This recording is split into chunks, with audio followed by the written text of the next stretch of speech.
Welcome, ladies and gentlemen, to the Bearded Weirdo Show. And today I'll be discussing the top 5 zombie movies that you have probably never seen. And without further ado, let's get weird with the beard.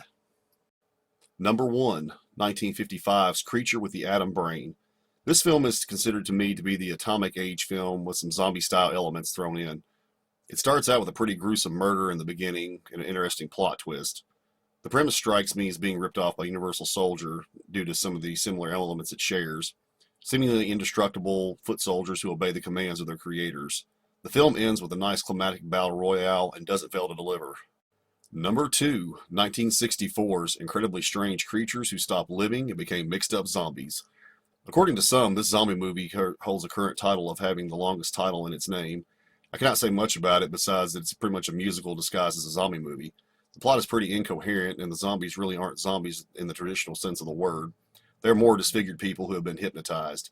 But hey, if you're into goofy 60s themed lounge music and strange plots, then this is your movie. Number 3, 1972's Garden of the Dead. This is a Troma release, and, well, it shows. Not to say it's a bad thing, as I'm a huge fan of Troma. The story starts in a chain gang prison where they pass the time to get high on, get this, formaldehyde. But remember, this is an integral part of the plot. The prisoners decide to stage an escape, but are put down by the warden, who's sadistic and kind of had it out for them since the start. But it seems that formaldehyde can reanimate the dead, and they get their sweet revenge. The zombies are basic, white-faced, black-eyed type, nothing really stellar by the way they look. But all in all, not a terrible movie. Number 4, 1973's The Hanging Woman. I remember renting this down at the local video store as a kid, and I kind of hated on it back in the day. This is also back when I binged watched classics like Day, Dawn, and Return of the Living Dead, so I expected more than what it delivered. The movie has a couple of different titles, such as Return of the Zombies, Terror of the Living Dead, and Dracula, Terror of the Living Dead, although it is unclear, as there's not really any vampires or anyone named Dracula in the film. After revisiting it as an adult, I learned to appreciate it as it comes off in a very Hammer film-style way. The story is very gothic and stars Paul Naschy as a creepy gravedigger named Igor with a penchant for loving the dead in all sorts of creative and yet morbid ways.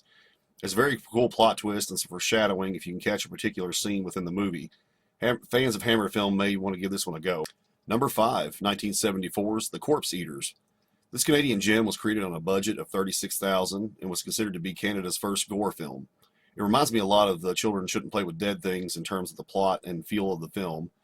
It was also released at the Director's Drive-In and never saw any sort of theatrical release and was only released on DVD after being rediscovered in 1993, but the print was considered to be incomplete.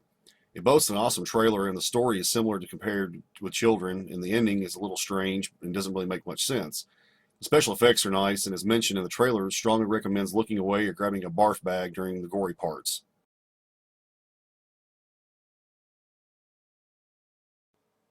Well, this concludes the top 5 zombie movies that you have probably never heard of. If you have some suggestions or comments, please post them below and be sure to tune in. And if you enjoy, please give it a like. So be sure to stay bearded and weirded.